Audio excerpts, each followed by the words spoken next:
Gen Z తలుచుకుంటే ప్రభుత్వాలే మారిపోతున్నాయన్న Jagan AP విద్యా వ్యవస్థలో జరుగుతున్న పరిణామాలపై పోరాటం చేయాలని వైసీపీ విద్యార్థి విభాగానికి సూచించారు. 18 నెలల కూటమి పాలనలో విద్యార్థులు చదువులు మానేసే పరిస్థితి వచ్చిందని తెలిపారు. విశాఖలో గూగుల్ డేటా సెంటర్ క్రెడిట్ను చంద్రబాబు ఖాతాలో వేసుకునే ప్రయత్నం చేశారని, ప్రభుత్వ మెడికల్ కాలేజీల అమ్మకంతో స్కామ్లు జరిగిపోతున్నాయని ఆరోపించారు వైసీపీ అధినేత. స్టూడెంట్ నుంచి బీజం పడాలి.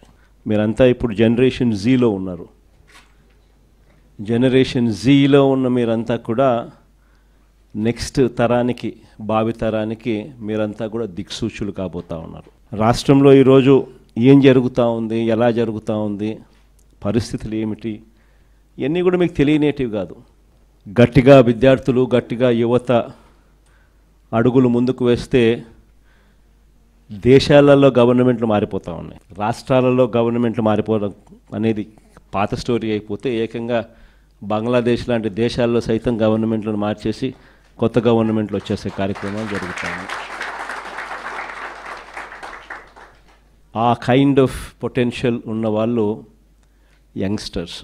ఈ చంద్రబాబు నాయుడు గయాంలో ఈ 18 నెలల కాలంలో అడుగులేమడ్డాయి. Total reverse. స్కూళ్ళ దగ్గర నుంచి మొదలెడితే నాడు నేడు ఆగిపోయింది, ఇంగ్లీష్ మీడియం ఆగిపోయింది, టోఫుల్ క్లాసులు ఎత్తేసినారు, సబ్జెక్ట్ టీచర్ కాన్సెప్ట్ గాలికి ఎగిరిపోయింది, 8వ తరగతి పిల్లలకు ట్యాబులు ఇచ్చేది మానేసినారు. గోరుముద్ద అన్నది అసలు ఈ పొద్దు క్వాలిటీ లేని తిండిగా తయారైపోయింది. హైయర్ ఎడ్యుకేషన్కి వచ్చేసరికి పరిస్థితి ఏమిటి అని చూస్తే ఈరోజు పిల్లలు చదవకూడదు, చదివితే వీళ్ళు ఎక్కడ గొప్పవాళ్ళు అవుతారేమో అనే బాధ చంద్రబాబు నాయుడులో ఎక్కువగా అనిపిస్తూ ఉంది. చంద్రబాబు నాయుడు అనే వ్యక్తి ఏ రకంగా క్రెడిట్ చోరీ చేస్తాడు అనేది కూడా చెప్పింటే, డేటా సెంటర్ అనే దానికి ఫస్ట్ ఆఫ్ ఆల్ డేటా విశాఖపట్నంకు రావాలా కదా, వస్తేనే కదా డేటా సెంటర్ అనేది వచ్చేది. అదానికి గూగుల్కు ఆ రోజుల్లోనే 2022లోనే నోయిడాలో గూగుల్తో కలిపి నోయిడాలో already data center Adani already కట్టాడు. దానికి సంబంధించి శంకుస్థాపన 2023లో జరిగింది.